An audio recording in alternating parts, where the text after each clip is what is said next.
celebrate everything.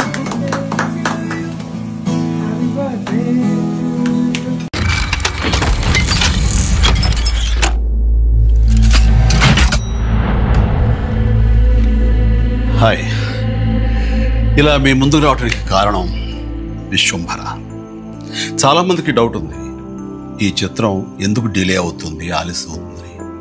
ఈ ఆలస్యం, ఈ జాప్యం చాలా సముచితం నేను భావిస్తున్నాను. ఎందుకంటే ఈ చిత్రం సెకండ్ హాఫ్ మొత్తం విఎఫ్ఎక్స్ అండ్ గ్రాఫిక్స్ మీద ఆధారపడి ఉంది. మీకు అత్యున్నతమైన ప్రమాణాలతోటి, ద బెస్ట్ క్వాలిటీతోటి ఇది మీ ముందుంచాలి, మీకు అందివ్వాలన్న దర్శక నిర్మాతల ప్రయత్నమే ఈ జాప్యానికి ప్రధానమైన కారణం. ఎలాంటి విమర్శలకు తావివ్వకుండా శ్రద్ధాశక్తులతో తీసుకుంటున్న సముచితమైన సమయం ఇది. ఇక ఈ చిత్రం గురించి చెప్పాలంటే ఇది ఒక చందమామ కథలా సాగిపోయేటటువంటి అద్భుతమైనటువంటి కథ.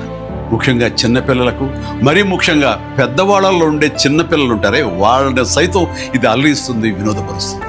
ఈ సినిమా రిలీజ్ ఎప్పుడెప్పుడా అని ఎదురు చూసే మీతో పాటు నాకు కూడా సమాధానంగా యూవి క్రియేషన్స్ వాళ్ళు ఒక చిన్న గ్లిమ్స్ని మనకు అందివ్వబోతున్నారు. అది నా పుట్టినరోజు సందర్భంగా ఒక రోజు ముందు, అంటే ఇక్కడి కొన్ని గంటల తర్వాత, ఆగస్టు 21 సాయంకాలం 6:06 అంటే కొన్ని గంటల వ్యవధిలో అది మన ముందు ఉంచుతున్నారు. అది మనల్ని ఖచ్చితంగా ఆకట్టుకుంటుందని నమ్మకం నాకైతే ఉంది. గ్లిమ్స్ వస్తుంది, అది మనల్ని అలరిస్తుంది. అది సరే, ఇంతకీ రిలీజ్ ఎప్పుడు చెప్పట్లేదే, అది కొంచెం లీక్ చేస్తున్నాను. చిన్నపిల్లలు, పెద్దవాళ్ళు ఉండే చిన్నపిల్లలు దీన్ని ఎంజాయ్ చేసే సీజన్ సమ్మర్ సీజన్, వచ్చే వేసవి 2026 వేసవి నాడు ఈ సినిమా మీ ముందు ఉంటుంది. నాది భరోసా. ఎంజాయ్. ఈ చిత్రాన్ని చూడండి, ఆస్వాదించండి, విశ్వంభరను ఆశీర్వదించండి.